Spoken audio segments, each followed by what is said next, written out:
Peter Holmes est professeur d'économie spécialisé en commerce international à l'Université du Sussex. Il connaît bien la Chine et a récemment enseigné un cours en ligne aux étudiants de l'université chinoise de Xidian pendant le confinement. Je parlais d'abord sur les inégalités dans le monde et le fait que le commerce, la globalisation actuelle semble réduire les différences entre surtout la Chine et les pays plus industriels, et également les Indes. C'était un très bon sentiment que les relations avec les pays lointains et surtout la Chine peuvent se maintenir en dépit de tous les problèmes qu'on a aujourd'hui. La Chine est déjà un partenaire commercial intéressant pour le Royaume-Uni, qui devra redéfinir ses accords commerciaux après le Brexit. Avant le Brexit, il y avait une amélioration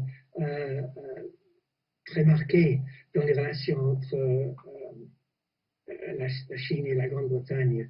La Grande-Bretagne était le pays le plus favorablement orienté vis-à-vis de la Chine dans l'Union européenne. Le Royaume-Uni, la Chine est évidemment une source très importante des importations. Mais il est intéressant qu'entre 2008 et 2018, la part des exportations britanniques en destination de la Chine a beaucoup augmenté. Donc, le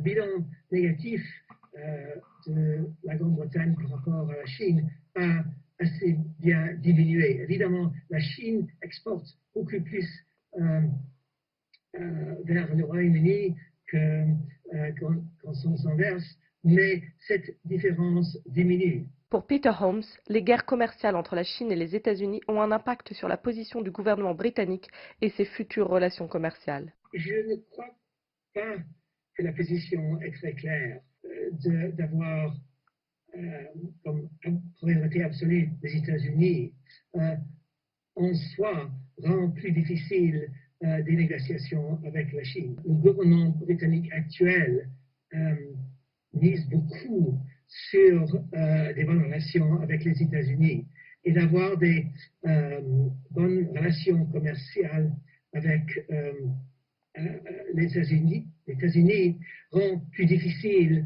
l'amélioration des relations avec la Chine. Le Royaume-Uni entretient depuis plusieurs années de bonnes relations commerciales avec la Chine, qui apparaît comme un partenaire de choix pour construire l'après-Brexit.